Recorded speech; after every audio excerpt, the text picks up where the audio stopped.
16 maintenant. Jacob engendra Joseph, l'époux de Marie, de laquelle est né Jésus, qui est appelé Christ. Jacob engendra Joseph, l'époux de Marie, de laquelle est né Jésus, le fameux Jésus, qui est appelé le Christ. Alléluia. Le combat de la femme pour la victoire de l'homme.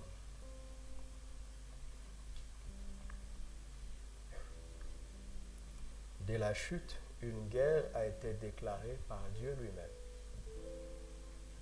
Et dans cette guerre, l'homme a été mis hors circuit, hors du ring. Et sur le ring, il devait y avoir la postérité de la femme qui devrait écraser la tête du serpent.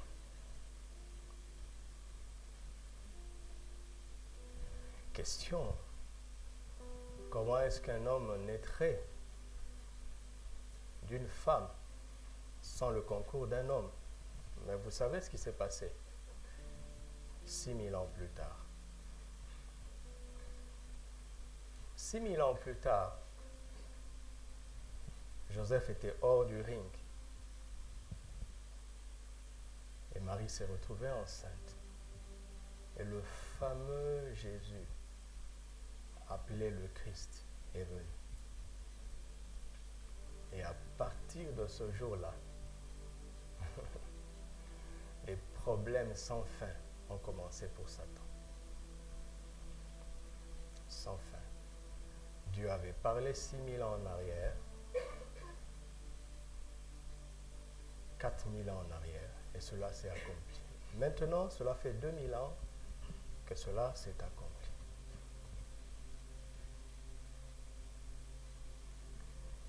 Croyez-moi, le diable connaît la valeur d'une seule parole qui sort de la bouche de Dieu. Avant qu'il ne devienne Satan, le diable, il était un archange spécial dans la présence de Dieu, appelé Lucifer. Et il était là quand Dieu a dit que la lumière soit. Il était là quand Dieu a appelé du néant à l'existence les choses qui n'étaient pas, comme si elles étaient. Satan sait très bien que si Dieu dit quelque chose, ça suffit. Parce que la parole de Dieu est en même temps la matière première pour accomplir ce que Dieu dit. Elle a tout ce qu'il faut pour réaliser ce que Dieu dit. Et ce jour-là, Dieu lui a dit, tu sais, cette femme-là que tu as séduite aura une postérité qui triomphera de toi. Et si tu es comme Satan, connaissant la valeur d'une seule parole de Dieu, tu comprendrais que cette créature appelée la femme, il ne faut pas la laisser tranquille. Tu comprendrais que ton plus grand danger ne viendrait pas de l'homme, mais qu'elle viendrait de la femme. Alors tu ferais tout pour lui mener la vie dure. Pourquoi? Parce qu'il connaît la valeur de la parole de Dieu. C'est pour cela que les femmes connaissent plus d'injustice que les hommes sur la terre. Cela est inspiré par le diable. Vous m'entendez? Une guerre a été déclarée envers cette femme parce que cette femme était porteuse d'une promesse puissante. Et d'elle naîtrait celui qui triompherait de Satan, mais pas pour l'intérêt de la femme, mais pour l'intérêt de qui? De tous les hommes. Alléluia. D'où mon titre, le combat de la femme pour la victoire de l'homme.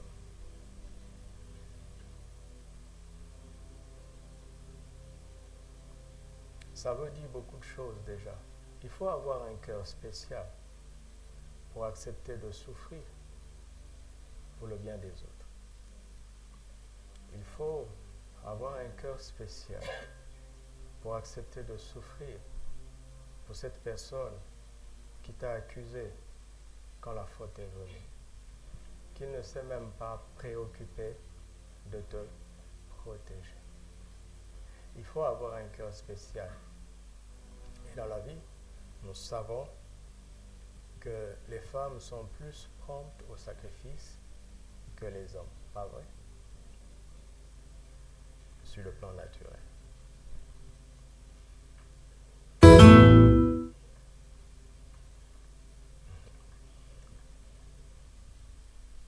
Chaque homme en ce lieu doit prendre l'engagement de ne pas devenir un allié du diable.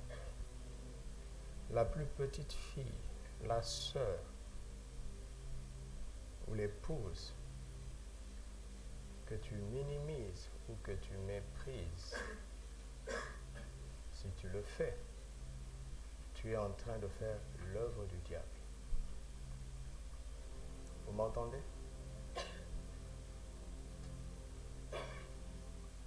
Il y a même des églises qui font l'œuvre du diable.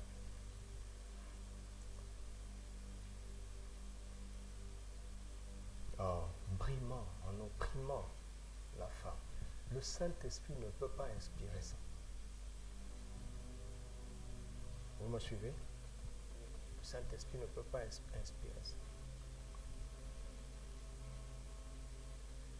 Le diable déteste la femme. Il déteste la femme.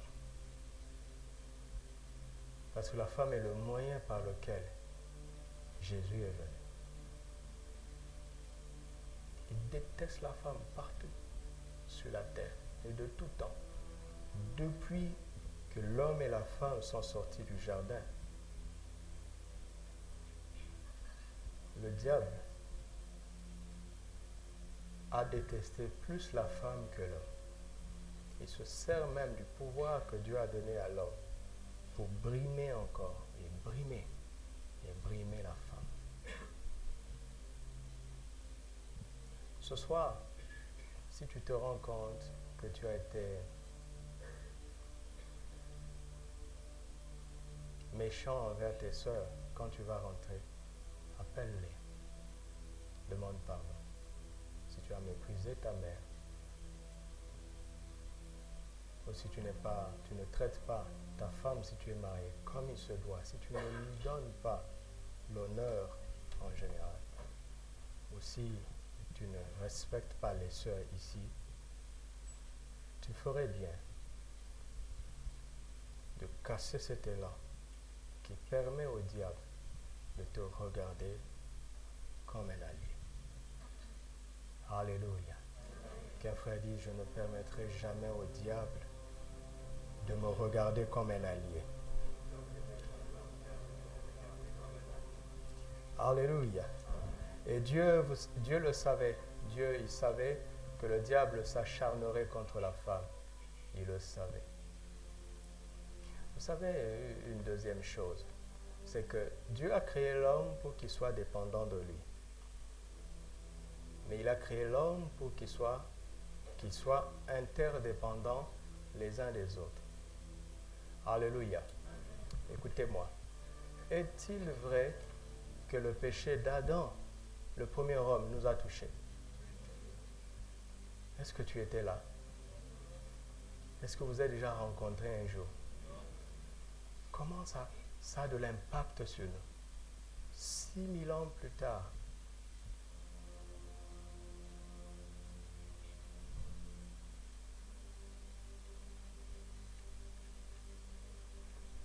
nous devons savoir que quand un homme souffre, toute l'humanité souffre, directement ou indirectement. La faute d'un homme a des conséquences directes ou indirectes sur tous les hommes, parce que nous sommes interdépendants, nous sommes liés. Alléluia. Écoutez, si la faute d'Adam, il y a 6000 ans, peut avoir de l'impact sur moi, ça veut dire que la faute de quelqu'un qui est au Canada maintenant peut avoir de l'impact pour moi. Qu'est-ce qui est plus difficile? Quelle est la faute qui doit m'atteindre le plus difficilement? Est-ce celle d'Adam ou bien celle de ce monsieur qui est au Canada maintenant? Hein? De la même manière, du fait qu'il y a une relation entre l'humain et l'humanité, l'humain et l'humanité sont liés. Ok? De la même manière, le masculin et le féminin sont liés. Mon cher homme, ne pense pas que si tu laisses les femmes opprimées, et parce que ces lois ne sont injustes que pour les femmes, et que toi en tant qu'homme tu es épargné, ne pense pas que tu l'es. Parce que si le féminin souffre, cette souffrance va atteindre le masculin. Vous m'entendez? Et malheureusement, je suis juste en train de nous mettre dans le bain d'abord. Malheureusement, le monde, suivez les infos, observez où va le monde. Ne donnez pas l'impression d'être spirituel et de ne pas vous sentir concerné par ces choses. La COP 22 a eu lieu à Marrakech. Ils ont pris même si tu ne t'en es pas occupé, ils ont pris des décisions qui vont changer nos vies. Ça va nous toucher, qu'on ne le veuille pas. Parce que le monde est lié. Il y a 5 ans, vous avez entendu parler d'une crise financière mondiale, n'est-ce pas? Ça a commencé aux États-Unis. Ils ont donné des crédits à l'excès, ils ne pouvaient plus rembourser. Mais où est mon problème? Mais justement, les répercussions sont arrivées jusqu'ici, jusqu'en Afrique. Le monde a compris ça. Et le monde se bat. On est en train de dire qu'il faut protéger la forêt qui se trouve en Afrique centrale et en Amérique du Sud. Eux, ils ont déboisé leur pays. Maintenant, ils sont en train de nous dire, ne déboisez pas vos forêts, sinon nous allons souffrir. On dit non, laissez-nous aussi déboiser nos forêts. Mais on ne comprend pas. Et ils savent que c'est lié. La pollution en Chine me touche ici. Une pollution en Chine. Maintenant, l'Église vit comme si nous étions dans un cocon et que ces choses ne nous toucheront pas. Non, non. Le Seigneur a dit que nous avons vaincu le monde. D'accord? Pourquoi il parle de victoire? Il y aura un combat. S'il y a une crise, la crise qui est censée toucher tout le monde, la foi me fera triompher de cette crise. Mais la crise va quand même frapper à ma porte. Nous sommes liés. Que tu le veuilles ou pas, nous sommes liés.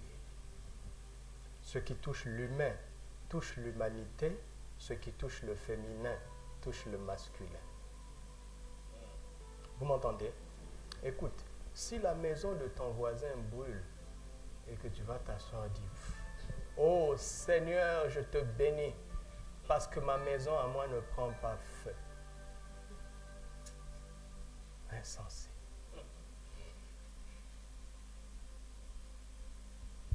Si la maison de ton voisin brûle, va l'aider à l'éteindre. Même si tu n'as pas d'amour, mais pour ton propre bien, va l'aider. Vous m'entendez? Engage-toi pour t'opposer à toute loi, à tout système, à toute tradition qui opprime la femme.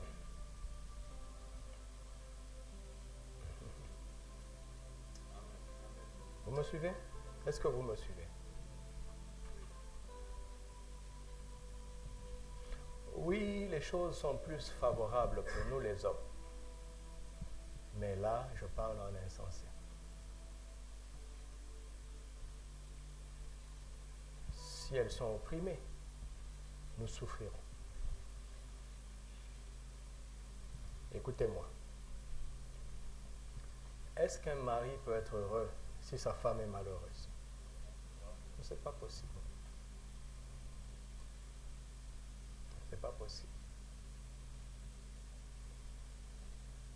Le diable ne déteste pas la femme seulement à cause de la femme. Mais il a commencé à détester la femme parce que la femme était porteuse d'une promesse qui donne l'espoir aux hommes. Vous m'entendez? Alors, si tu n'aimes pas les femmes, mais à cause de toi-même, protège-les. Alléluia. Ça, c'était juste pour nous mettre dans le bain. Le combat de la femme pour la victoire de l'homme.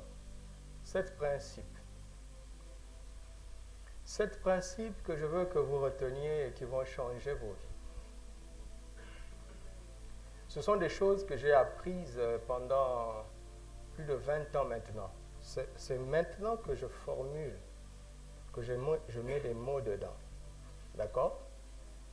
Mais je ne suis pas marié, je suis marié il y a seulement 8 ans. C'est comme si je me suis marié il y a 8 jours. Mais ces choses, Dieu m'a préparé. Ce sont des choses que je dis à l'homme. Pas au marié ou au fiancé, mais à l'homme. Ça nous concerne. Alléluia. Si tu veux bénéficier de cette victoire que Dieu a préparée pour toi à cause du combat de la femme, ces 7 principes, retiens-les. Et commence à t'entraîner dedans. Et à les pratiquer. Alléluia. Alléluia. Le tout premier principe est celui-ci. Il faut un homme formé pour une femme transformée. Notez-le. Il faut un homme formé pour une femme transformée. Vous voyez, je parle en même temps aux deux, n'est-ce pas? À l'homme et à la femme. Deuxièmement, il faut un homme volontairement limité pour une femme sagement hors de toute limite. Parce que femme sans limite, ça peut amener des dégâts. Ah ouais. Mais ce sont des femmes sagement sans limite, n'est-ce pas? Alléluia. Ce sont des vertueuses. C'était ça leur intention. Je sais de quoi ils ont parlé. C'est mon privilège. Vous comprenez? Il faut un homme volontairement limité pour une femme sagement hors de toute limite. Troisièmement, il faut un homme honnête et humble pour qu'une femme expérimente pleinement la miséricorde de Dieu. Vous m'entendez? Il faut un homme honnête et humble pour qu'une femme, vous voyez le mot pleinement, pour qu'elle expérimente pleinement la miséricorde de Dieu, elle a besoin d'un homme honnête et humble. Son combat à elle, c'est d'arriver à expérimenter pleinement la miséricorde de Dieu. Ma victoire à moi, c'est de parvenir à un point où je suis honnête et humble. Alléluia. Quatrièmement, il faut un homme visionnaire pour qu'une femme expérimente pleinement la bonté de Dieu. Là, nous parlons maintenant de la bonté de Dieu. Cinquièmement, Il faut un homme, fermez les oreilles, amoureux. Dites Amen. Ce n'est pas un mot charnel. Dieu est amour. Il faut un homme amoureux et sage pour qu'une femme expérimente pleinement la faveur de Dieu. Vous m'entendez? Est-ce que vous m'entendez? Sixièmement, il faut un homme selon le cœur de Dieu, brisé et fidèle, pour qu'une femme entre pleinement dans sa destinée en Christ.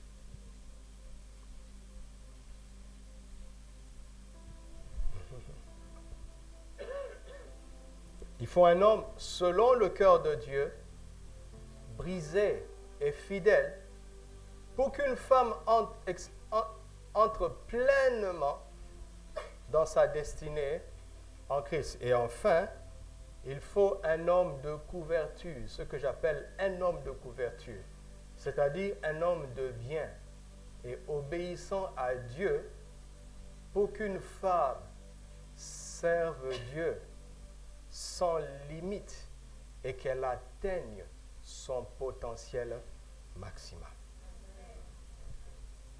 Donc là, nous atterrissons sur leur grand thème, n'est-ce pas? Alléluia. Donc, pour que nos vertueuses soient pleinement des femmes sans limite, pour qu'elles arrivent à pratiquer les belles choses qu'elles ont apprises avant-hier et hier, et celles qu'elles apprendront demain, notre responsabilité à nous, c'est quoi? À nous les hommes, c'est quoi? C'est de devenir des hommes de couverture. Parce qu'elles ont besoin de cette couverture pour se épanouir sans limite, tout en étant en sécurité. Alléluia. Vous avez noté? Vous n'avez pas noté? Qu'est-ce qui se passe? C'est ma tête. Alléluia. Bon, je vais chanter pendant que vous êtes en train de noter. Amen, que Dieu vous bénisse. Le message est fini. Mais c'est tout. C'est fini.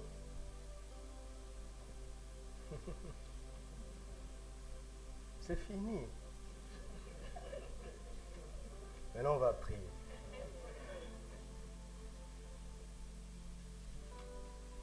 C'est fini. Demande le frère à la diapo. Je n'ai plus d'autres diapos, n'est-ce pas? C'est fini.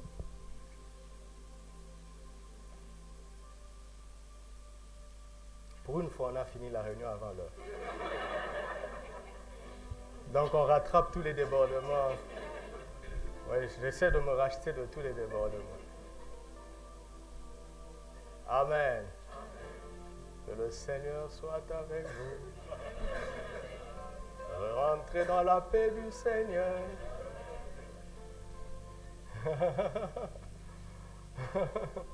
Alléluia. Est-ce que je dois expliquer? Ce n'est pas suffisamment clair. Est-ce que je dois expliquer ce que c'est que l'honnêteté ou l'humilité?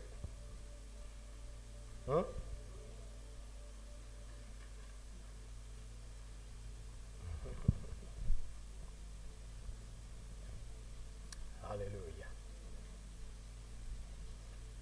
Prenez les choses en main, laissez juste le point 1. Pourquoi dis-je qu'il faut un homme formé pour une femme transformée? Alléluia. Alléluia. Connaissez-vous ce passage où Jésus dit, tu n'as voulu ni sacrifice, ni holocauste, mais tu m'as fait quoi? Tu m'as formé un corps. Alors je dis, me voici, ô Dieu, je viens pour faire ta volonté. Hébreux chapitre 10, versets 5 à 7. Avant que le Fils entre dans le monde, il s'est exclamé, tu n'as voulu ni sacrifice, n'est-ce pas, ni holocauste, mais tu m'as souligné, formé, quoi? Quoi? Un corps. Alors je dis, me voici, ô Dieu, je viens pour faire ta volonté. Donc, Jésus,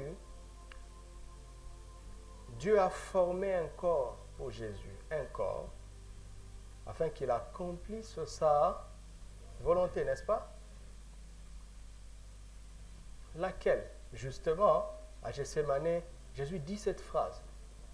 Ô Père, si tu pouvais éloigner de moi cette coupe, toutefois, hein, non pas ce que je veux, mais quoi? Ce que tu veux. Non pas ma volonté, mais la tienne. Donc, cette fameuse volonté pour laquelle Dieu lui avait formé un corps, ce n'était pas seulement de guérir les malades, parce qu'il l'a fait avant Gethsémane, n'est-ce pas? Ce n'était pas seulement de chasser les démons, parce qu'il l'a fait avant Gethsémane. Ce n'était pas seulement d'enseigner, parce qu'il l'a fait avant Gethsémane. Jésus avait fait tout ça. Mais, à Gethsémane, il parle de cette volonté. Et c'était quoi cette fameuse volonté? C'était quoi? Aller à la croix. N'est-ce pas? Aller à la croix. Et Paul se sert de cela dans Ephésiens 5, 25.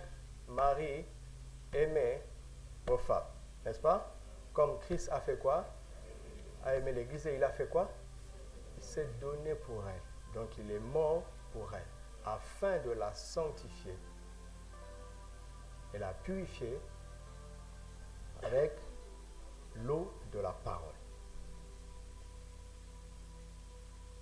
Donc justement, la volonté de Dieu était que Jésus ait un corps pour mourir pour l'humanité, afin de libérer l'humanité du péché.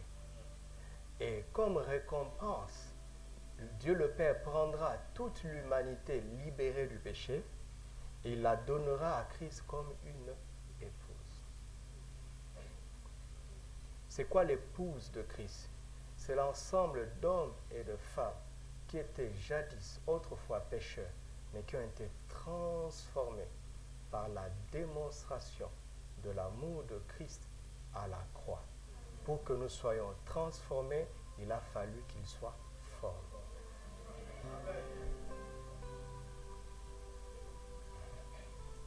Et si tu es chrétien, pas chrétienne, tu m'entends? Si tu es chrétien et que tu n'es pas chrétienne, Dieu a formé ce corps-là pour que tu valorises une chrétienne. Parce que tu es un disciple de Christ, tu dois faire comme lui. Que les hommes disent, je ne dois plus le demander, mais reste libre de le dire ou de ne pas le dire. Alléluia.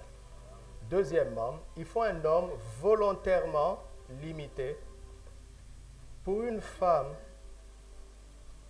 sagement hors de toute limite. La chute est arrivée parce que la femme a dépassé ses limites. Elle a été séduite et elle a pris l'initiative. Et d'ailleurs, le récit de Genèse 3 nous montre que la femme ne maîtrisait pas très bien le commandement que Dieu avait donné à l'homme. Parce que quand Dieu avait donné à l'homme ce commandement, elle n'était pas là. Il suffit de voir la réponse que Ève donne au serpent pour comprendre qu'elle ne maîtrisait pas très bien ce que Dieu avait dit à l'homme. Il ne fallait pas qu'elle joue les premiers rôles. Vous m'entendez? Donc, elle a dépassé une limite. C'est manquer de sagesse. Conséquence, Dieu dit, écoute femme, écoute, tes accouchements deviendront douloureux. J'augmenterai la douleur de tes accouchements. Et deuxièmement, la douleur d'accouchement, on en parlera après. Deuxièmement, tes désirs se porteront vers ton mari et lui, il dominera sur toi. Qu'est-ce que ça veut dire? Dieu est en train de dire, à cause de tes désirs qui se porteront vers lui, il s'en servira pour te dominer.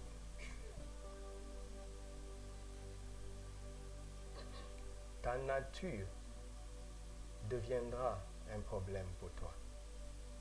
Et l'homme méchant là que tu vois, il prendra profit de ta faiblesse pour dominer sur toi. Vous savez, Dieu veut nous donner la liberté. Mais toute liberté a un danger. C'est l'excès. Justement, l'homme libre d'aujourd'hui qui ne respecte pas ses limites deviendra esclave. Parce qu'il a manqué de sagesse pour faire bon usage de sa liberté. Vous m'entendez? Est-ce que vous me suivez? Alors, la parole de Genèse 3 est une parole de la chute. C'est ce qui concerne les hommes naturels, ceux qui ne sont pas nés de nouveau.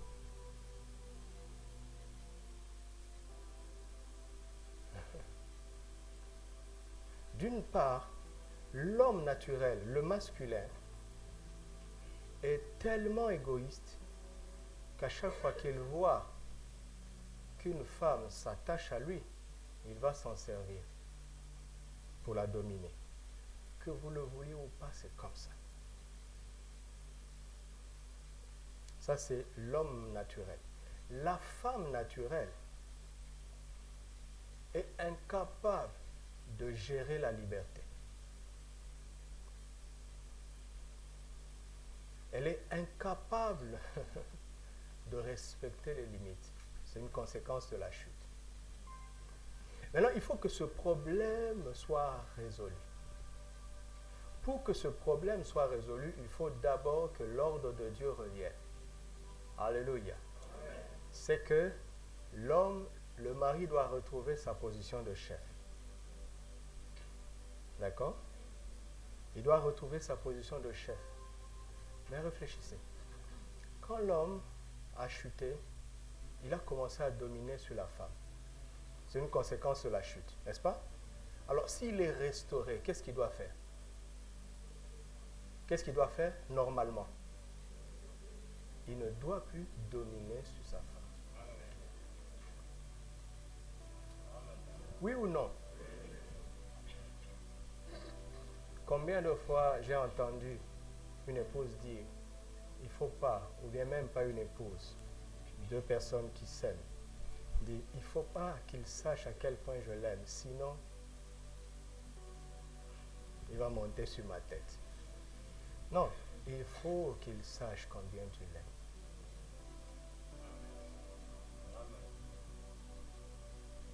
Il ne va pas dominer sur toi. Alléluia. N'aie pas peur. Je suis en train de vous parler de la vie telle que Dieu la conçoit.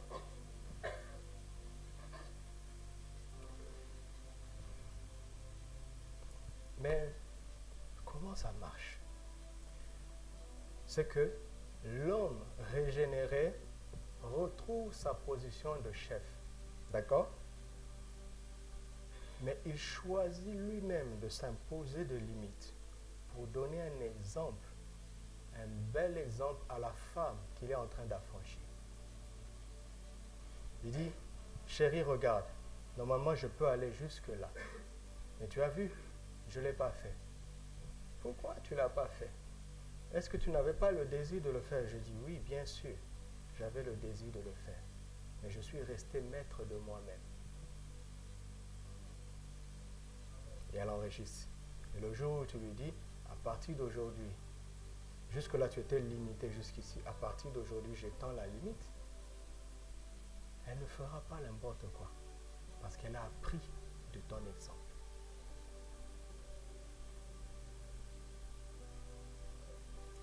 croyez-moi.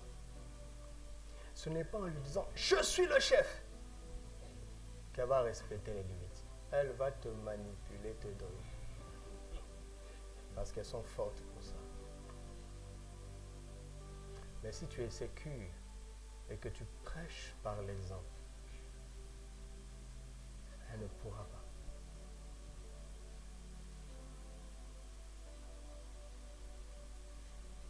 Un Pierre chapitre 3, verset 7. 1 Pierre 3, verset 7.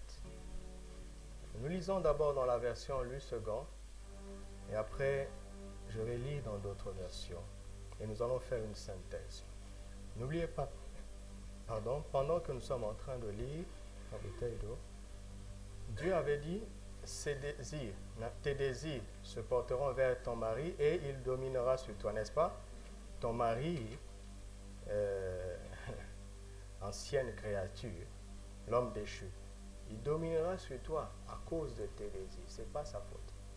Il verra en toi quelque chose qui lui donnera du pouvoir sur toi. Donc si tu veux être un peu malin, tu vas cacher tes désirs. N'est-ce pas? C'est ce que les femmes naturelles essaient de le faire. Mais tu ne peux pas cacher indéfiniment, ça va sortir quelque part.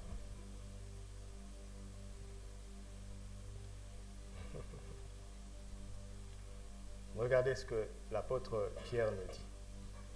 Lisez, s'il vous plaît, à haute voix, comme ça je vais voir.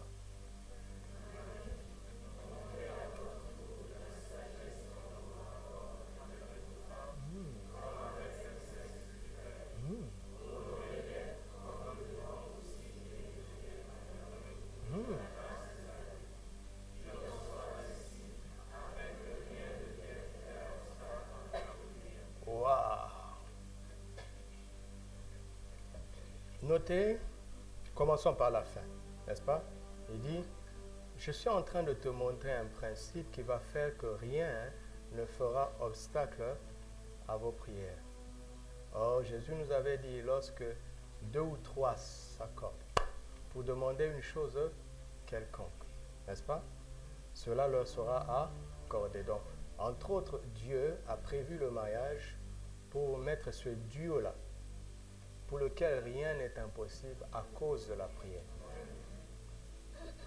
Donc, un couple qui ne prie pas ensemble passe à côté d'un secret extrêmement puissant. Première information. Justement, comme le diable croit à la parole de Dieu, il connaît l'efficacité de la parole, il découvre aussi une information.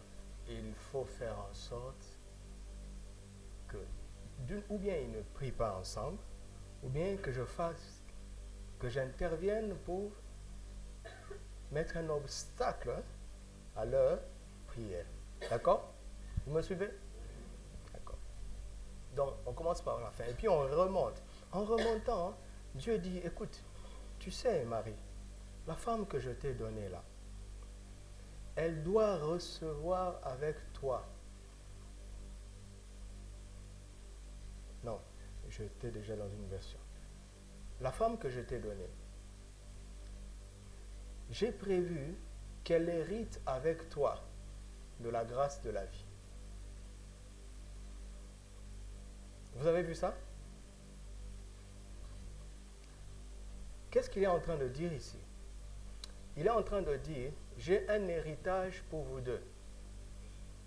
Est-ce que vous me suivez? Je n'ai plus l'impression que vous me suivez. Il dit, écoute, je ne vous ai pas mis ensemble seulement pour vos beaux yeux. J'ai un héritage qui exige 2 personnes. C'est le genre d'héritage que l'un ne peut pas encaisser sans l'autre. Tu comprends? Je veux te donner une autre vision de cette femme. Si elle n'est pas là, tu n'as pas le droit. C'est comme un coffre-fort avec 2 clés.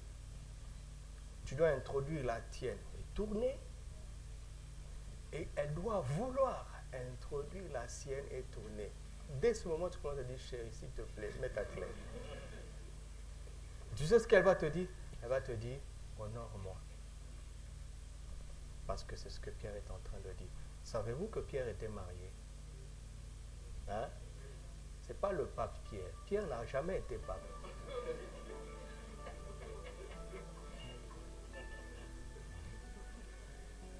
L'un des tout premiers miracles de Jésus, c'est qu'il avait guéri la belle-mère de Pierre de la fièvre. C'est le français, non?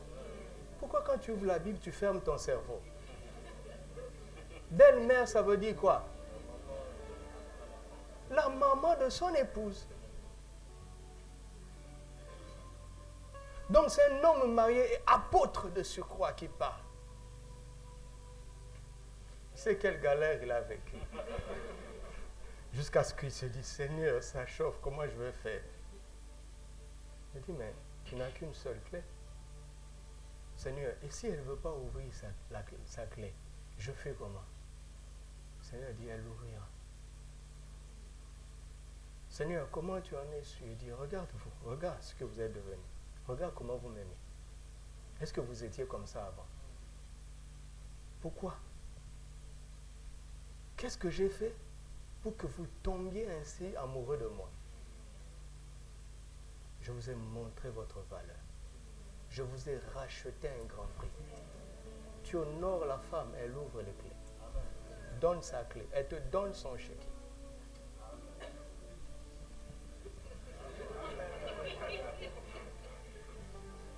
Vous entendez?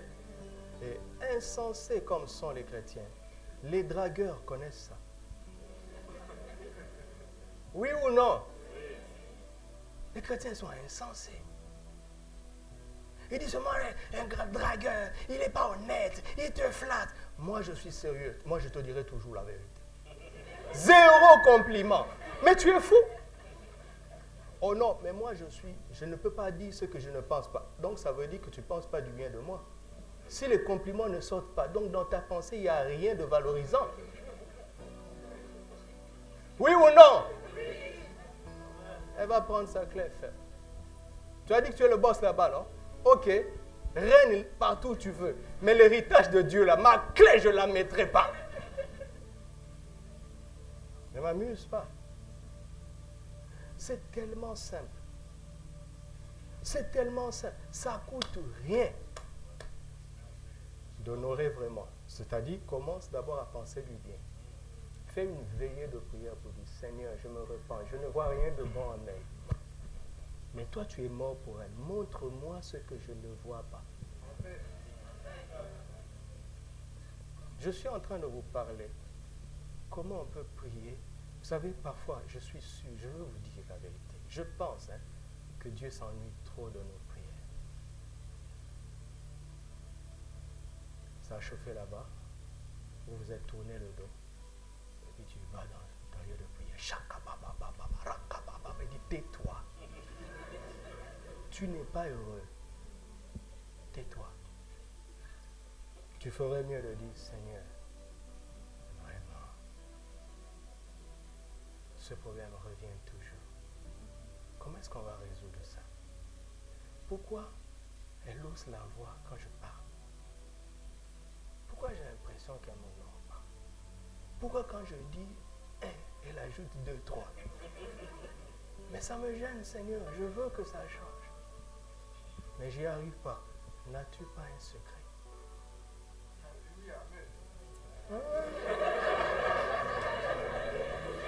Que Dieu te bénisse.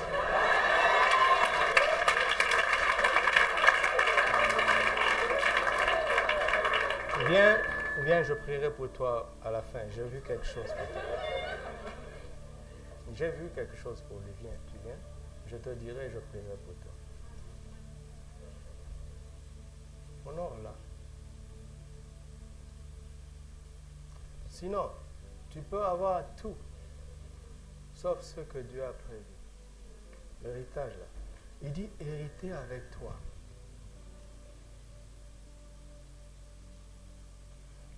Est-ce que vous savez, mes frères, on sait, non? Chacun d'entre nous a des choses qu'il peut avoir par lui-même. N'est-ce pas? Voilà. Mais la meilleure chose que Dieu a prévue pour toi, tu ne peux pas l'avoir sans Dieu. Un jour, il y avait une compétition importante. Et les deux équipes sont arrivées en finale. Et le président est venu. Il a commencé à motiver son équipe. Il leur a dit, qu'est-ce que je peux faire pour que vous me rameniez cette coupe à la maison? Et les joueurs ont dit, nous voulons une prime de tel. Il a sorti son chéquier. Il a écrit 10 000 $ pour chaque joueur. Il a sorti 22 chéquiers. 10 000 $, il a signé pour chaque joueur. Et puis il a divisé le chéquier en deux. Il a donné la moitié à chaque joueur. Il a dit, si vous revenez avec la victoire, je vous donne l'autre moitié. Imaginez comment ils se sont défoncés sur le terrain. Honore-la, tu trouveras un dîner aux chandelles à la maison. Tu vas t'entêter pour rien jusqu'à ce que tu reviendras par là. Et tu le feras malgré toi. Honore-la. Parce qu'elle va hériter avec toi. Alors, donc on remonte. Et il dit, montre à ton tour. Laisse le passage. Oh Seigneur. Regardez. Qui vous a dit que les femmes ne sont pas sages? Qu'est-ce que Pierre est en train de dire? Montrez à votre tour. Ça veut dire quoi? Ça veut dire quoi?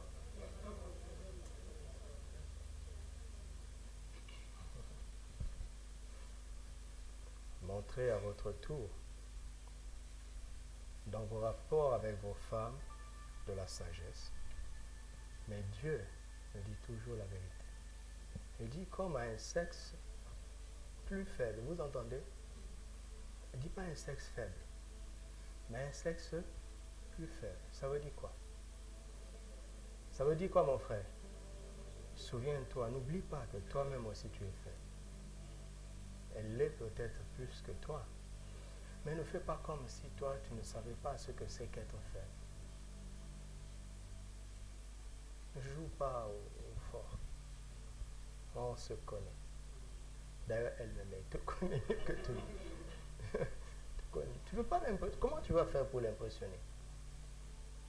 Elle vit avec toi. Sois compréhensif. Montre de la sagesse. Allez lire dans d'autres versions, vous allez voir que le mot qui est là veut dire elle est plutôt délicate. D'accord? Elle est plus délicate. Le mot qui est là veut dire elle est en fait émotionnellement plus faible. Ça c'est juste. Ça nous ramène au jardin. Elle dit, ces désirs se porteront sur toi et tu domineras. Mais c'est bizarre. Tu montres de l'affection à un homme, il domine sur toi, mais le lendemain, par une parole, tu reviens encore. C'est comme ça, c'est la loi de la vie. C'est pour ça que quand un couple est en conflit, intervenez en mettant des gants. Parce que le monsieur a eu tort. Et quand tu commences à le conseiller, si tu commences à manquer de respect à son mari, elle se fâche. Et je suis en train de te défendre. Elles sont comme ça. Elles sont émotionnellement plus faibles.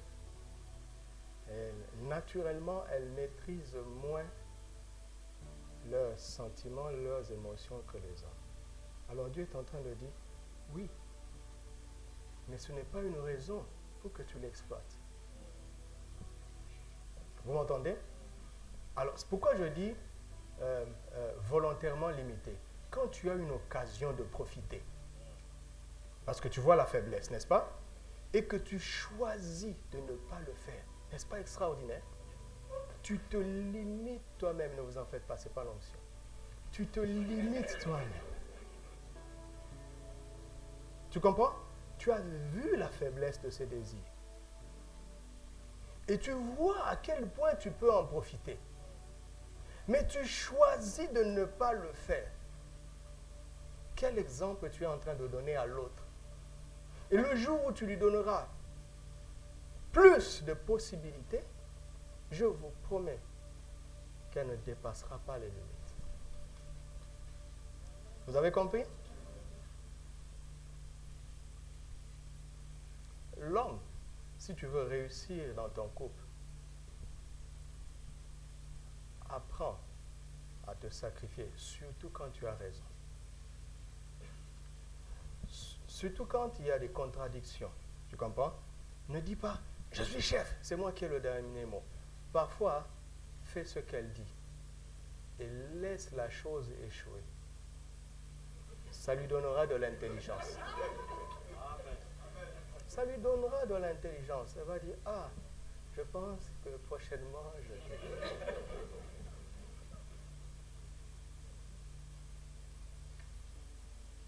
Et quand ça échoue, il ne faut pas dire, c'est à cause de toi. Non, non, non. Ramassez les morceaux ensemble. Soyez solidaires, parce que d'ailleurs, la plupart du temps, elle fait ça déjà. Donc, si tu fais ça une fois, ce n'est pas extraordinaire. Vous m'avez entendu? Est-ce que vous avez compris ce que j'ai dit? Troisième principe.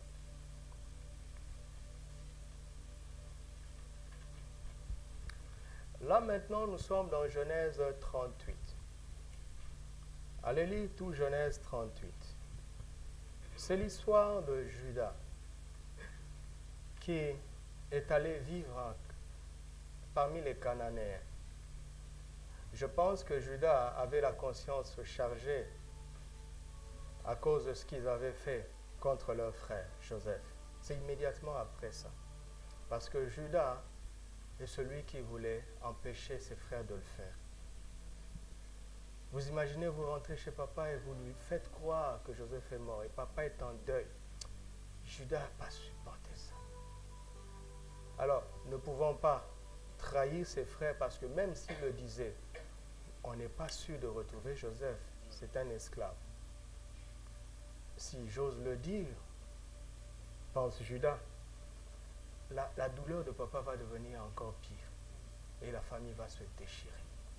Bon, il faut se taire pour préserver ce qui reste, mais il n'a pas supporté. Il a préféré aller loin. Il y a des gens comme ça. Ils fuient. Ils fuient. Ils n'affrontent pas. Ils fuient. Il va vivre chez les Cananéens. Il épouse une femme. Et cette dernière lui donne 3 enfants. L'aîné de Judas, appelé Er, va épouser une femme appelée Tamar. Et la Bible dit que Er était un homme méchant devant Dieu. Il était tellement méchant que Dieu l'a tué. Vous imaginez quelle a été la vie de Tamar, l'épouse de Er. L'épouse d'un homme méchant. Elle devait avoir été méprisée, maltraitée, abusée. Et c'était tellement excessif que Dieu a dû permettre que cet homme meure précocement. Vous me suivez? Oui, Er meurt à cause de sa méchanceté, mais Tamar se retrouve veuve avant l'âge. Et les coutumes de l'époque voulaient que si un homme meurt sans susciter de postérité avec sa femme, que son petit frère la prenne. Ça, c'est déjà des traditions qui ne peuvent pas venir de Dieu. Vous imaginez, tu as 30 ans, ta femme a 27 ans, d'accord? Et ton petit frère a 20 ans. Il venait à la maison, d'accord? Il respectait la femme de son grand frère. Et puis grand frère meurt, et le petit de 20 ans va devenir... Est-ce que c'est bien pour la femme? C'est pas bien. Ce sont des traditions qui ne viennent pas de Dieu. Mais parfois Dieu, parce qu'il veut aller à l'essentiel, il ferme les yeux. Il va s'en occuper après. Résultat, d'ailleurs, ces traditions n'existent plus. Enfin, pour la plupart des endroits. Mais Dieu commence toujours par l'essentiel d'abord. Alors, le deuxième s'appelait Onan. Selon les coutumes usuelles, on prend Tamar, on la donne à Onan pour qu'elle suscite une postérité. C'est-à-dire, Onan avait une femme, Je veux vous montrer comment les bonnes solutions humaines ne font que compliquer les choses. Tamar ne sera jamais la seule épouse d'Onan. Pourquoi? Parce que tous les enfants qu'Onan va avoir avec Tamar ne porteront pas le nom de Onan. Ils porteront le nom de Er. Donc, si tu es Onan et que tu n'es pas encore marié, mais que tu dois prendre la veuve de ton frère, tu es obligé de prendre une autre femme pour que tes enfants avec elle portent ton nom. Donc, ça complique les choses. D'une part, Onan se retrouve obligé d'être polygame et de prendre une vieille femme, enfin, plus âgée. Vous comprenez? Je suis en train de vous montrer le tableau. Comment, de plus en plus, la vie devient médiocre à cause des solutions des hommes. Et Onan ne veut pas ça. Et Onan pratique une contraception que Dieu n'aime pas. On est des adultes ici. Il ne refuse pas d'aller vers la femme. Mais il fait en sorte de mettre sa semence en dehors. Et donc, mettez-vous à la place de Tamar.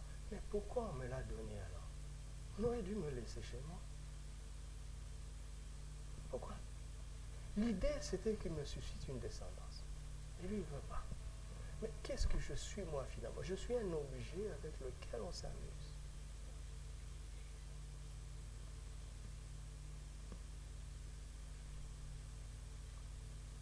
Et Dieu n'a pas supporté ça. Il a frappé Onan. Onan est mort. Qu'est-ce que la Bible dit? Judas a eu peur. Il s'est dit, Er est mort. Onan est mort. Il me reste un dernier. Si je le donne, il mourra. Parce que cette femme porte la poisse. Elle a un esprit de mort. Elle a un mari de nuit, comme on vous le dit. Elle a un mari de nuit et son mari de nuit est tellement jaloux qu'il tue ses maris du jour. Non. Non. Ils sont morts par leur faute. Tamar n'avait aucune poisse. Mais les autres ont tort. Mais la faute tombe toujours sur lui. Regardez à quel point c'est méchant. Et pire, Judas prend Tamar, la renvoie chez son père. Elle retourne à la case de départ. Vous savez comment ça se passe, non? Est-ce qu'elle était fière dans le quartier? Est-ce qu'elle sortait encore dehors? Et pire que ça, dans les traditions, tant que tu ne te remaries pas, tu t'habilles toujours en veuve. Et Judas a fait une fausse promesse, en disant, bon, quand le petit va grandir. Bon, admettons qu'il grandisse et que tu me le donnes vraiment. 30 ans d'écart entre nous. Et il va devenir mon... Mais je suis un objet ou quoi? Qui suis-je dans ce monde? Mais vous savez quoi? La généalogie de Jésus va passer par là. Pourquoi? Pourquoi tous ces malheurs se sont abattus sur Tamar? Le diable sentait qu'elle était une femme spéciale. C'était une femme spéciale. Vous avez, moi, je ne méprise jamais personne, quel que soit son passé. Dites-moi, qui va lever la main ici et dire que son passé est plus propre que celui des autres? Personne.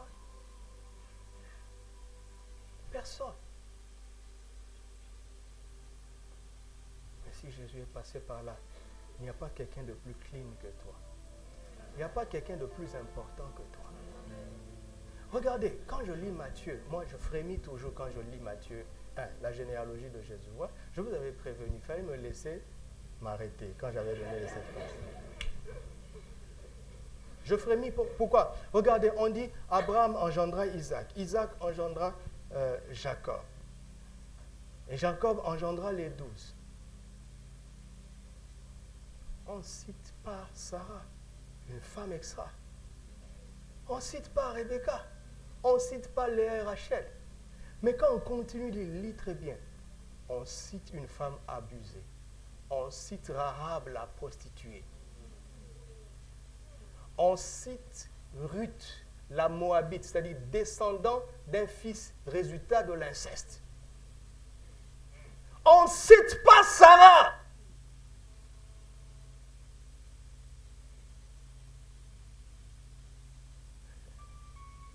Parce que Dieu veut nous montrer quelque chose. Il dit, Satan, j'ai déjà parlé. Et ce que j'ai dit s'accomplira. Mettez-vous un peu à la place de Dieu. Il dit haut et fort ce qu'il va faire avant de commencer. Et il le dit au diable, il dit, Satan, viens ici, assis-toi. Regarde, je vais passer par lui. D'accord? Et puis il s'en va. Si tu es Satan, tu vas faire quoi? Tu t'acharnes sur lui. Mais Dieu du haut des cieux, il rit. Alléluia. Regardez le psaume 2 dit, pourquoi ce tumulte parmi les nations? Pourquoi les nations se liguent-ils contre le Seigneur et son oint? Qu'est-ce que Dieu fait? Du haut des cieux.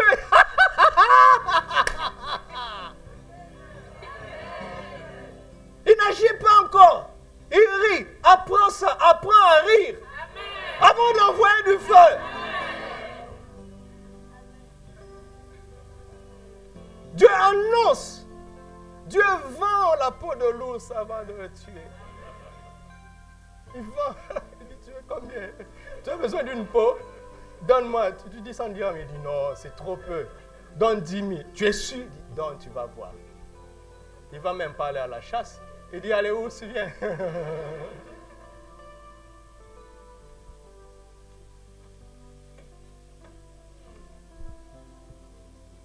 Mais regardez. Alors un jour, c'est extraordinaire. Judas, la femme de Judas, finalement est morte.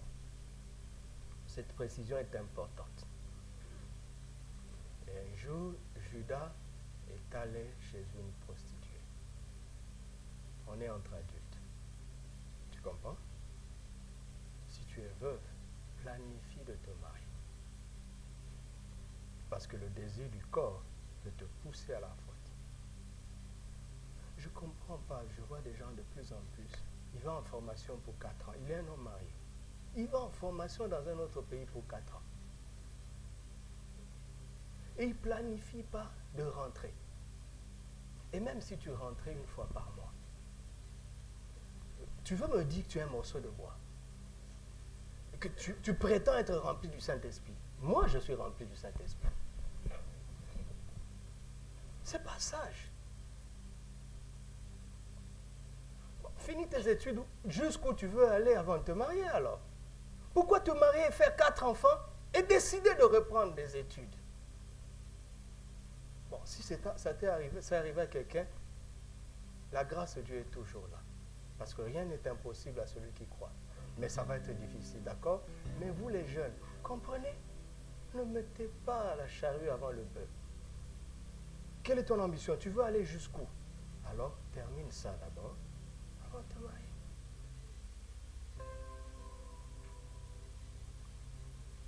Non, la femme fait le commerce. Donc, 2 mois là-bas, 2 semaines ici. Ah bon. Ah bon. Et donc, vous avez décidé ensemble? Oui, c'était conjointement, pasteur. Nous sommes un couple moderne. Il y a Skype, pasteur, il y a Skype.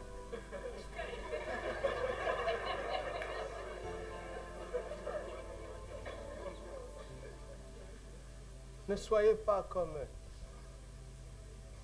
C'est un piège de la modernité. Le diable vise la destruction des cœurs. Il veut briser les cœurs parce que la fidélité, dans le mariage, ça brise le cœur. Il veut détruire les familles. D'accord? Soyez sage. Si le boulot te met dans ces conditions-là, je ne te dis pas de démissionner. Ne va pas déposer la démission. Mon pasteur a prêché, c'est la parole de Dieu. Je ne t'ai pas dit ça. Mais accorde-toi avec ton co-héritier, ta femme. Commence à prier. Dis, Seigneur, change ces conditions de travail. Viens, donne-nous un autre travail. Accordez-vous et luttez. Luttez. Ne démissionne pas encore. Ne démissionne pas d'ailleurs. Mais luttez. Pour changer. Pourquoi tu as la foi pour chasser un démon et tu n'as pas la foi pour chasser cette ruse professionnelle? ce n'est pas difficile, Dieu peut le faire, alléluia. Ou bien allez vous localiser là où ce sera facile. Vous m'entendez? Donc Judas, devenu veuf, un temps, il est parti chercher une prostituée. Et Tamar observait. Tamar s'est déguisée en prostituée. Judas ne l'a même pas reconnu. Dans quel état il était? Question. Vous savez, la Bible ne dit pas certaines choses. Par exemple, le jour du mariage de Jacob, lui, il a donné la dot de 7 ans de travail pour Rachel. Et le soir, on lui a donné Léa. C'est le matin qu'il s'en est rendu compte. Qu'est-ce que ça veut dire? Je ne sais pas. Je ne sais pas. Et je n'ai pas besoin de révélation pour comprendre ce qui s'est passé. Je n'ai pas le temps à perdre là-dessus. Vous comprenez? Donc, Judas n'a même pas reconnu Tamar. Mais Tamar s'est arrangée pour avoir un gage, un objet, une preuve. Regardez. Tamar tombe enceinte.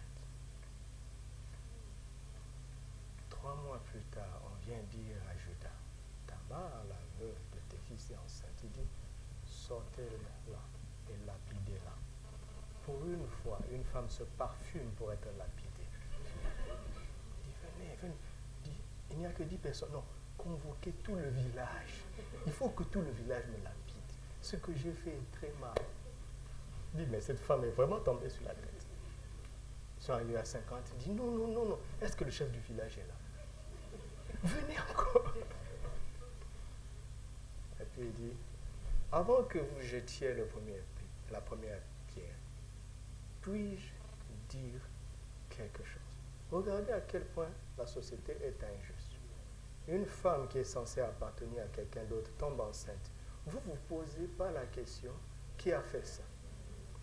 Parce que celui qui a fait ça savait aussi que c'est une femme mariée. Mais lui aussi, il est coupable. Pourquoi s'acharner seulement sur la femme? Regardez Jean 8. On veut lapider une femme saisie. Vous entendez? En quoi? Vous comprenez le français? Ça veut dire quoi être saisi en flagrant délit d'adultère? Ça veut dire que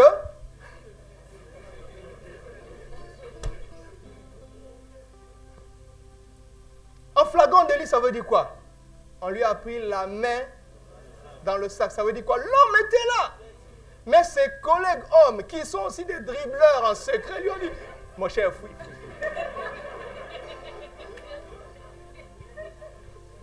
À chaque fois que je parle à un jeune homme marocain, vous savez, je veux vous dire, au Maroc, une fille doit aller au mariage en étant vierge. Mais chaque Marocain, garçon, je le dis, doit apprendre avec une prostituée. Et vous savez ce que moi je leur dis? Moi je vais droit au but. Écoutez-moi. 98% des Marocains sont allés avec des prostituées avant le mariage. C'est pour ça que quand je vous dis, vous savez, parfois quand je vous regarde, vous dites, bon, la veille du mariage, je vais aller enterrer ma vie de garçon. Tu ne sais pas ce que ça veut dire. Là d'où ça vient, enterrer sa vie de garçon ou de jeune fille, ça veut dire quelque chose de grave. Et toi, parce que tu as regardé dans un film, tu vas faire ça. C'est dommage. Informe-toi un peu. Alors, moi, quand je dis toujours aux jeunes Marocains, je leur rentre dedans. Je leur dis, mais la fille, la prostituée, c'est la sœur de quelqu'un. C'est la sœur de quelqu'un. Toi, tu veux protéger ta sœur, mais tu ne respectes pas la sœur d'autrui. S'il y a quelqu'un qui est comme toi, ben, il détruira ta sœur. Tu comprends? Ne fais pas aux autres ce que tu ne veux pas qu'on te fasse. Alors Tamar a dit, mais le papa de cet enfant existe. Et il a sorti le gage, la preuve que c'était Judas. Vous savez quoi? Judas a reconnu son tort. Dans cette société-là, Judas aurait pu dire, j'avais fait tomber mon gage. Quelqu'un s'en est servi. Moi, je suis un homme droit comme un i. Je ne connais cette histoire ni d'Adam ni d'Ève.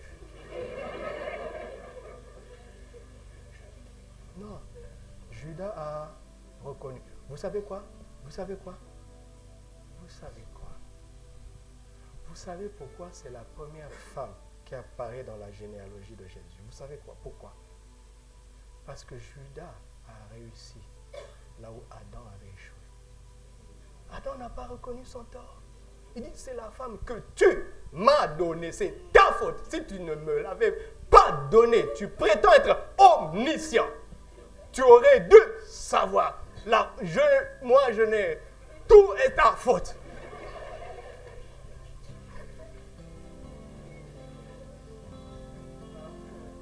Judas a reconnu. Quand Judas a reconnu, Dieu a regardé Satan et dit, tu vois, la réparation du jardin a commencé. Le combat de la femme a généré la victoire de l'homme. Il a reconnu sa faute, alléluia. Écoutez, Tamar a dû subir tout ça pour que l'homme soit restauré dans son honnêteté et dans son humilité. Que Dieu bénisse les femmes.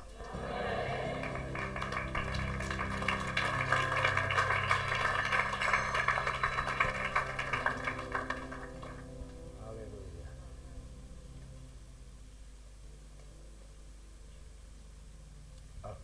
Je vais vous dire seulement de noter pour que vous étudiez. Le quatrième principe, le visionnaire, c'est l'histoire de Salmon et Rahab, le mari de Rahab. Rahab a cru, n'est-ce pas? Elle est entrée dans la nation d'Israël. Ok? Mais tout le monde savait que c'était une prostituée, n'est-ce pas? Mais Salmon a accepté de l'épouser. Pourquoi? Parce que c'est un visionnaire. Il regardait devant, pas derrière. Salmon, pas Salomon, Salmon. On se trouve dans Matthieu 1. Il regardait devant. Oui, tout le monde va dire, et tu sais ce qu'elle a fait, tu sais ce qu'elle a fait. Salomon dit oui, sais-tu ce qu'elle fera? Écoutez-moi, tout le monde peut savoir ce qu'elle a fait. Mais c'est à toi de savoir ce qu'elle fera. Pourquoi tu es allé vers elle? Pourquoi tu l'as choisie? Vous savez, ma soeur appelée Arlette, ce qu'elle est en train de vivre maintenant, qui n'est qu'un commencement dans le ministère, je lui avais dit, mais elle s'est moquée de moi le jour où je lui ai dit ça. Elle est là. Réponds. C'est la vérité? Oui. En fait, Dieu m'a parlé d'elle alors que je n'avais pas d'intention. Mais nous étions de bons hommes. Je lui ai dit, elle s'est moquée de moi. Au point que quand je suis rentré, je dis, Seigneur, tu m'as ridiculisé. Et j'ai mis ça de côté. J'ai dit, je vais oublier ça une fois pour tout. Je ne m'en souviendrai plus jamais.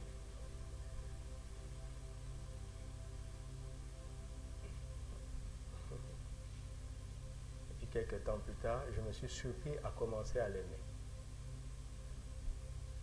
Mais c'était intéressant pour moi parce que je me disais, si je dois avoir une femme qui a cet avenir, c'est magnifique. Plein de gens savent ce que la sœur a fait.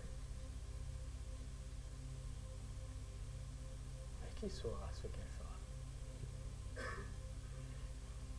Vous imaginez ce que c'est que pour Salmon, en Israël, de célébrer le mariage d'une païenne ex-prostituée. Quoi? Vous imaginez la honte?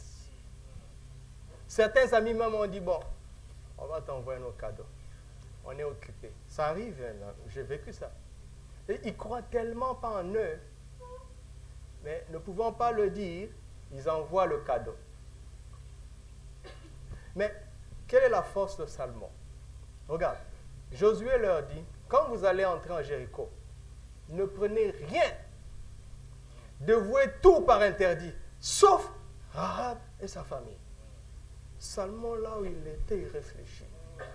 Il dit, toute la richesse de Jéricho additionnée n'équivaut pas à Rahab. S'il est vrai que Josué a parlé de la part de Dieu, ça veut dire qu'il y a un trésor en elle, plus grand que tous les trésors de Jéricho. Si tu abordes une femme comme ça, dis-moi, comment tu feras pour la mépriser sur la route?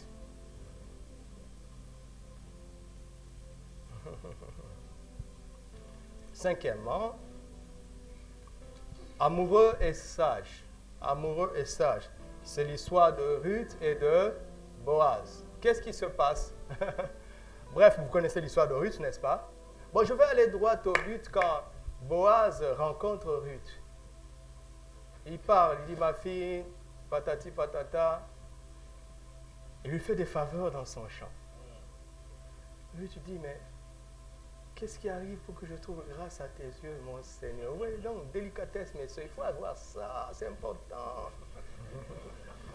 Ne sois pas brut, viens ici. Vas-y, lève-toi. Ah, je fuis. Je fuis. On dit quoi? Tu dis quoi même?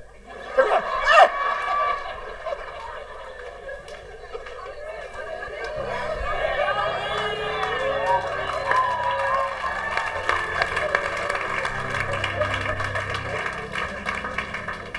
Chérie, l'eau est chaude. Mets dans le seau, va te laver. Fais vite. Chérie, comment était la journée? Assis-toi, tu lui enlèves les chaussures. Il plaint. Vous savez quoi? Il sera impatient de rentrer à la maison tous les jours. Si vous voyez un monsieur se donner des programmes après le boulot, ça veut tout dire. Chérie, s'il te plaît, qu'est-ce que tu aimerais manger aujourd'hui? Mais oui, il faut faire ça. Tu es arrivé, va à la cuisine, sers-toi. J'ai trimé toute la journée pour faire un bouffe.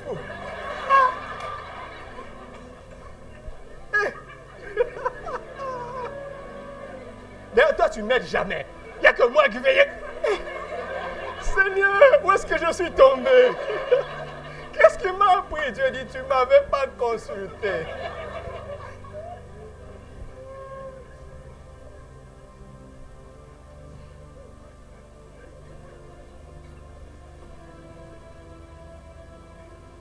Regarde. Allez lire, vous allez voir, dans Ruth chapitre 2. Regarde, Boaz dit, on m'a dit, hein, tout ce que tu as fait à Naomi, ta belle-mère.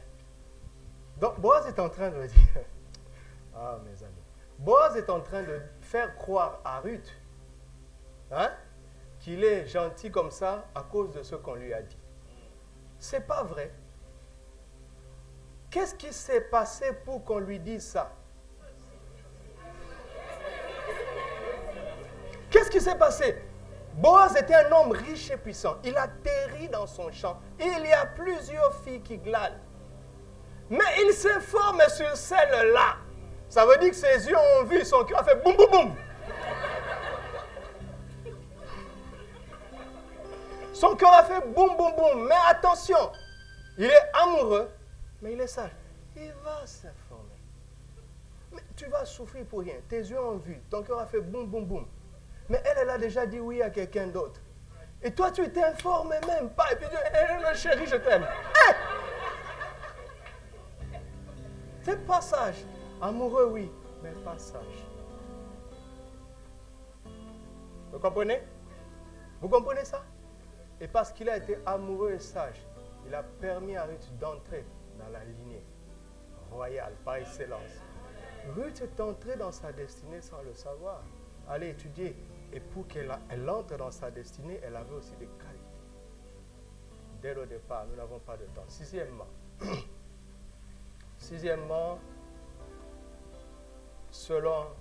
il faut un homme selon le cœur de Dieu, brisé et fidèle, pour qu'une femme entre pleinement dans sa destinée. Donc l'autre, c'était plutôt la faveur. J'ai trébuché un peu, comprenez-moi. Alors là, c'est l'histoire plutôt de David et pas de Bathsheba. C'est très intéressant. Pour les autres, on dit qu'il eut tel de Rahab. Il eut tel, hein? Non, mais pour David, on dit non. Vous savez que David a épousé Bathsheba. Bathsheba, c'était sa femme. Mais dans la généalogie, les choses sont claires. Bathsheba, elle est épouse de David, hein? Mais on n'a pas oublié que c'est la femme d'Uri. Pourquoi Dieu dit ça? Ce n'est pas pour accuser David, pour exposer David, mais il veut que nous apprenions quelque chose. Parce que Bathsheba a eu 2 bons maris. Oui, parce que quand la grâce passe, elle efface nos péchés, elle laisse le reste. Avant que David ne commette ce meurtre, ce crime et cet adultère, Dieu avait dit qu'il était un homme selon le cœur de Dieu. Vous comprenez? Mais Dieu a puni David, l'homme selon son cœur, mais qui a trébuché, donc brisement. Mais la vie de Uri a marqué David par sa loyauté, sa fidélité. Vous comprenez? Donc, Bathsheba est une femme qui a eu un mari fidèle appelé Uri et un mari David appelé l'homme selon le cœur de Dieu et qui a été brisé. Et il faut ces 3 qualités pour qu'un homme puisse positionner une femme dans sa destinée. Parce que Bathsheba, regardez, je veux que vous compreniez comment le Saint-Esprit parle. Le Saint-Esprit dit généalogie de Jésus, n'est-ce pas? Fils d'Abraham et fils de David. Ça dit quoi? Le but, c'était de prouver que Jésus a une relation, est un descendant d'Abraham et qu'il est aussi un descendant de David. Pour Abraham, ça a été prouvé. Une fois que vous avez prouvé qu'il est descendant de David, le récit est fini. Parce que c'est là où la destinée en Christ commence. Il faut 3 clés. Mon frère, le combat de cette femme, c'est pour que tu remportes la victoire dans le domaine où ton cœur doit s'intéresser aux choses qui intéressent le cœur de Dieu et accepter la correction de Dieu parce que Dieu est un Père qui châtie l'enfant qu'il aime. Et que tu développes un caractère fidèle. Ce sont des qualités en toi, mais qui permettent à la femme d'entrer dans sa destinée. Chaque point là, je peux vous développer ça en 3 sermons. Chaque point, chacun de ces points. Et Bathsheba s'est retrouvée être la mère de l'héritier, Salomon, grâce à Uri et à David. La sœur, là, elle porte des choses de Dieu que tu dois décanter. Amen. Et puis enfin, 7e, c'est quoi? Un homme de couverture. Ça, c'est l'histoire de Joseph et de Marie. Alléluia. Vous savez, excusez-moi, contrairement à Bathsheba, Marie est entrée dans sa destinée sans Joseph. D'accord? Parce que quand l'ange est venu lui parler, l'ange ne lui a pas dit, si Joseph accepte, tu deviendras la mère de Jésus. Il n'a pas dit ça. C'est entre toi et lui. Marie a accepté, connaissant les conséquences. D'accord? Donc Marie était déjà entrée dans sa destinée. Mais si Joseph ne l'avait pas couverte, Dieu allait trouver une solution. Mais Marie n'allait pas entrer pleinement dans sa destinée. Elle ne pourrait pas être une femme sans limite. Il a fallu que Joseph la couvre pour qu'elle devienne. Pourquoi Marie est une femme sans limite? Regardez sa prière dans Luc 1, elle dit, désormais toutes les générations me diront bienheureuse. Toutes les générations. Ça ne veut pas dire qu'on doit adorer Marie. Ce n'est pas ce qu'elle voulait dire. Une grâce extraordinaire. Mais elle a fait cette prière avant que Joseph ne sache. Mais quand Joseph a su, la Bible dit, puisqu'il était un homme de bien, il décida de rompre secrètement. Il allait simplement retarder l'échéance. Et Dieu lui a parlé dans un songe. Joseph s'est levé et il a obéi de suite. Il était un homme de bien l'obéissant à Dieu. Mon frère, tout ce que Dieu te demande de faire maintenant concerne celle que tu devras envoyer dans une carrière sans limite. Ton obéissance est précieuse parce qu'elle en aura besoin. Parce que Dieu respecte ses propres principes. Chaque femme aura besoin d'une couverture. Vous connaissez Joyce Meyer? Est-ce que vous connaissez son mari? Il parle presque pas. Mais attention, dans presque chaque sermon de Joyce, elle parle de son mari. Donc vous voyez que vraiment, Joyce, elle est en sécurité parce qu'elle est couverte. Parce qu'elle était vraiment maladroite. Et vous savez, mes soeurs, ça avait beaucoup de respect. Vous savez, non? Qu'est-ce que vous pouvez être maladroite?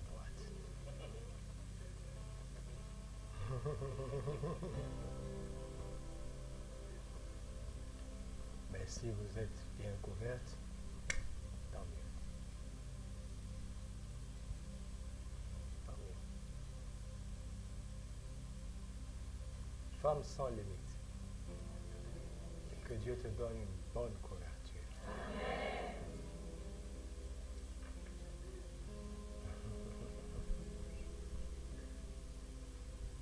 Alléluia.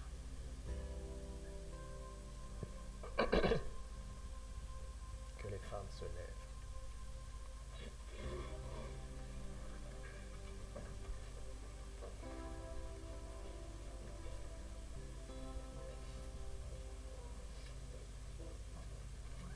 Laissez cette page comme ça. Ça va m'aider à prier pour eux. Tendez vos mains en signe de réception. Joue quelque chose. Que le piano joue quelque chose.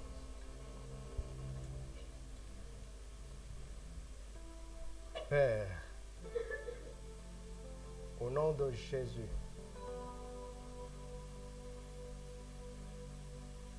j'invoque une grâce excellente et des dons parfaits sur toutes ces sœurs. Qu'elles remportent le combat de leur transformation.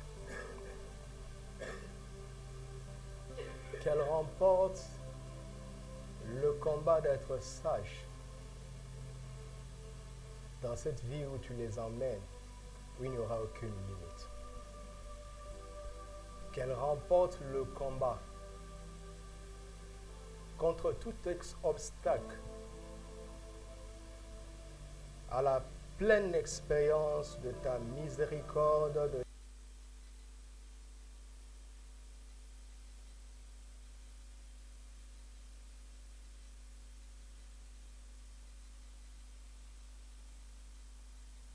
Alors je dis chacune de celles que tu as amenées ici, qu'elles entrent chacune à titre personnel dans sa destinée en Christ et qu'elles y entrent pleinement.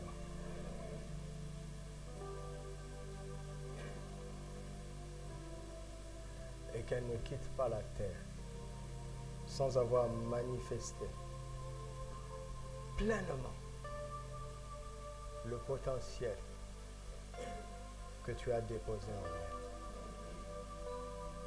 Que tout obstacle contre cela soit renversé. Au nom de Jésus. Maintenant, je suis en train d'annuler les décrets mauvais qui ont été écrits contre elles. Je suis en train d'annuler tout ce qu'elles ont subi. Toute injustice, tout abus, tout mépris, tout rejet, toute honte, tout opprobre, tout ce qui est venu de l'ennemi contre elle. Je suis maintenant en train d'éteindre tout très enflammé du malin qui voulait atteindre leur cœur et leur âme. J'invoque maintenant l'huile précieuse du Saint-Esprit sur toutes les blessures qu'elles ont connues. Seigneur, pense les plaies, guéris les blessures. J'ose te demander même d'enlever même les cicatrices. Au nom de Jésus. Écoutez-moi mes filles, ce n'est pas cet homme, ce n'est pas ce groupe d'hommes, ce n'est pas ce frère, ce n'est pas cette loi, cette coutume, cette tradition. N'en veut pas les hommes. C'est le diable. Mais maintenant, il est sous tes pieds. Tu l'as vaincu. À cause du sang de l'agneau et la parole de ton témoignage. Et commence maintenant à parler un langage de victoire. Arrête de t'apitoyer sur ton sort. Car Dieu t'a donné une langue exercée pour que tu saches soutenir celui qui est dans l'abattement. Et quand il s'agit de toi, soutiens-toi toi-même par les paroles inspirées de l'Esprit. Approprie-toi les promesses de Dieu dans sa parole. Vois à quel point tu as du prix à ses yeux. Ne souffre plus de ne pas en recevoir. Comble-toi directement de l'amour du Père, de ses paroles valorisantes. Que cet homme vienne te trouver en étant comblé. N'attends pas qu'un homme vienne te combler. Ce sera difficile. Mais qu'il vienne te trouver en étant comblé. Libère ton âme de toutes ces personnes qui t'ont fait du mal. Ou même de toutes ces personnes qui ne t'ont pas fait du bien. Qui n'ont pas fait ce qu'ils auraient dû faire. Arrête de souffrir de ces choses. Dieu est ton Père, Jésus est ton époux maintenant. Il est ton frère et le Saint-Esprit est en toi. Toutes ces limites n'existent plus maintenant. Au nom de Jésus. Toutes ces limites n'existent plus maintenant. Au nom de Jésus. Toutes ces limites n'existent plus maintenant. Au nom de Jésus. Asseyez-vous en rendant grâce à Dieu. Et en parlant à ton âme. Parle doucement à ton âme toi-même. Dis du bien à ton âme toi-même. Continue à le faire, ma soeur, et que tous les frères se lèvent, s'il vous plaît. Continue, continue, continue. Le sang de l'agneau est en train d'agir et il attend la parole de ton témoignage. Dis du bien à ton âme. Dis du bien à ton âme. Arrête de te lamenter, de te plaindre, d'être mélancolique. Arrête de regarder au passé. Dis du bien à ton âme. Même pendant que les frères seront en train de prier tel que je vais le conduire, ne t'arrête pas. Continue à parler. Continue à parler à ton âme. C'est important. Dieu me dit qu'il t'a oint pour que tu exerces toi-même le ministère dont tu as besoin. Pour toi-même, continue à le faire. Tu prieras en langue après, mais dis des choses intelligibles pour toi-même. Ton âme a besoin de l'entendre. Alléluia. Alors que les frères disent avec moi, Père, au nom de Jésus, je ne continuerai plus la mauvaise attitude d'Adam, mais je suivrai maintenant l'exemple de mon père Judas. Je choisis d'être honnête et d'être humble. À chaque fois que je suis confronté en faute, je n'essaierai pas de me justifier, mais je reconnaîtrai simplement ma faute et je m'attendrai à la grâce de Dieu. Je n'accuserai plus quelqu'un d'autre, encore moins la femme. Je reconnaîtrai mon tort en comptant sur la grâce de Dieu. Saint-Esprit, je demande ton aide à partir de maintenant pour que tu fasses de moi un visionnaire. Quand je suis amoureux, aide-moi à être sage. Que mon cœur soit selon ton cœur. Que j'accepte tes corrections. que je développe un caractère fidèle.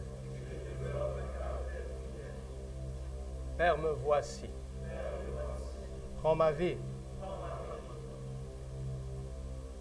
et fais de ma vie une couverture pour une seule. Donne-moi la grâce d'être un homme de bien, un homme obéissant, soumis au Saint-Esprit, pour te permettre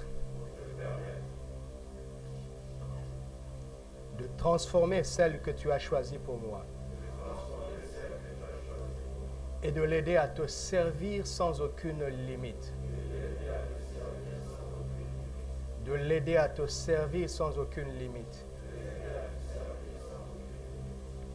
Que je ne cherche pas d'abord qu'elle me serve,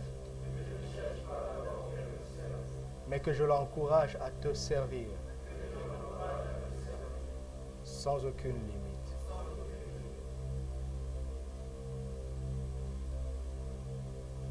Père, fais de moi un instrument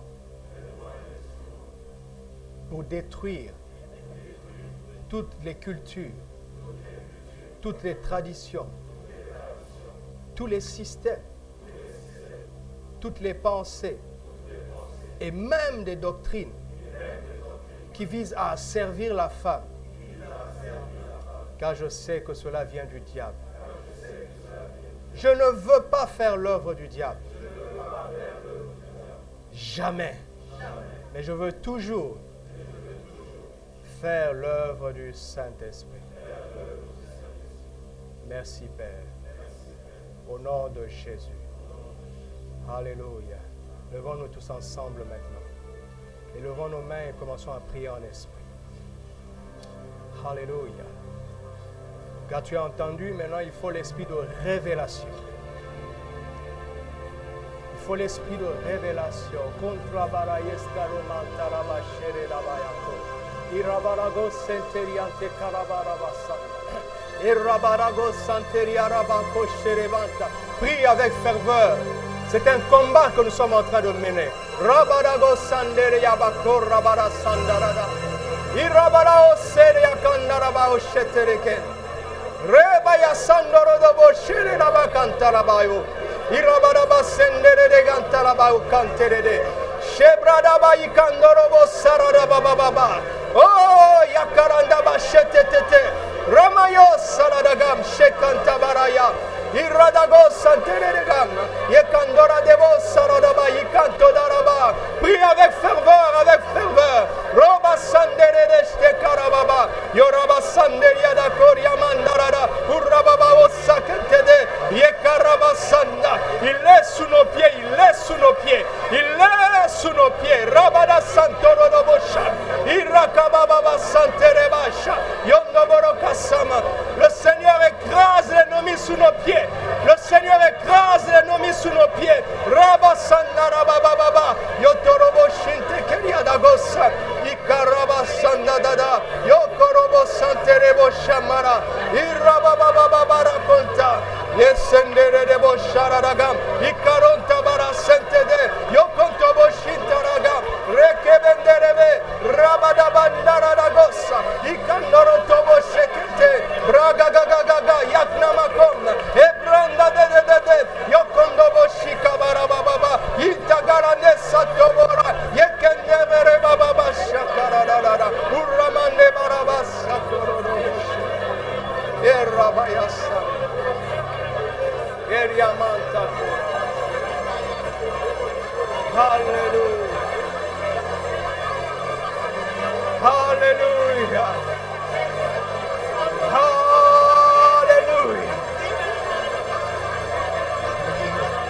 Indararagosa karabanda. Indararagosa karababa yekandarada. Indarababo sheregenta. Oh rabadabasa kandarada. Nous avons la victoire, nous avons la victoire. Rabadabasa kandarada. Chacun joue son rôle, chacun joue son rôle. Randabarasa kandarada. Iradagamako sheketeleda. Oh, alléluia. Merci Saint-Esprit. Merci Saint-Esprit. Merci Saint-Esprit. Alléluia. Merci Saint-Esprit. C'est vous qui êtes la lumière du monde. C'est à toi, jeune fille, de montrer au monde ce que doit être une jeune fille. C'est à toi, épouse, d'éclairer le monde sur ce que doit être une épouse.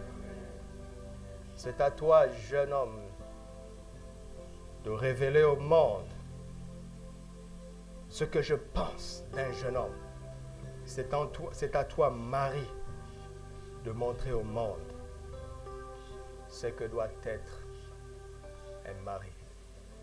C'est à vous, famille chrétienne, de montrer au monde que leurs lois, leurs mesures, leurs solutions ne sont en fait pas de solutions, mais ne font qu'empirer les choses. Et si vous obéissez, si vous croyez, si vous le faites, le monde accourra à vous. Il viendra demander conseil. Il viendra chercher les clés. Ne vous ai-je pas dit que je vous ai donné les clés du royaume? Ne vous l'ai-je pas dit? J'avais fait cette promesse à Pierre. J'ai dit, je vous donnerai les clés. Je vous dis ce soir, je vous ai donné ces clés. Là où tu es, tu as des clés que les grands de ce monde n'ont pas. Tu les as à cause de quelque chose qui est en moi, que j'ai mis en toi. Ça s'appelle la foi. Tout ce qui est né de Dieu triomphe du monde. Et la victoire qui triomphe du monde, c'est notre foi. C'est par la foi que tu es né de moi. Et parce que tu es né de moi, tu as ma foi. Ne cherche pas à voir ce qui te fera triompher du monde. Tu l'as déjà. S'il est vrai que tu as la foi, s'il est vrai que tu crois en mon Fils, s'il est vrai que tu crois en celui qui a vaincu Satan, s'il est vrai que tu crois en celui qui a écrasé sa tête, tu te positionnes maintenant dans le monde comme un plus que vainqueur. Satan te craint. Il y a en toi la sagesse qui dépasse la sagesse des hommes. Crois-le.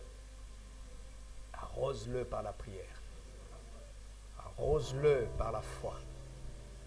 Arrose-le par une sainte communion avec le Saint-Esprit. Arrose-le parce que tu es mon trésor dans cette ville. Tu es mon trésor dans cette nation. Tu es mon trésor sur la terre. Un jour, Rahab vous le dira. Elle ne savait pas qu'elle valait plus que Jéricho. Elle est devenue à cause de la foi. N'as-tu pas la foi? N'as-tu pas la foi? N'as-tu pas déjà la foi? Alors tu vaux plus. Tu n'as pas l'idée de ce que tu représentes pour moi. Le Seigneur dit une parole. Et les messagers de la bonne nouvelle sont une grande armée. Le Seigneur dit une parole. Et les messagers de la bonne nouvelle sont une grande armée. Par une seule parole. Ne vous ai-je pas dit ce soir plus d'une parole? Vous êtes une grande armée. Vous êtes une grande armée. Vous êtes une grande armée. Par mon esprit. Célébrez encore mon esprit. Célébrez-le. Oh, Rabba Santa la Kasha.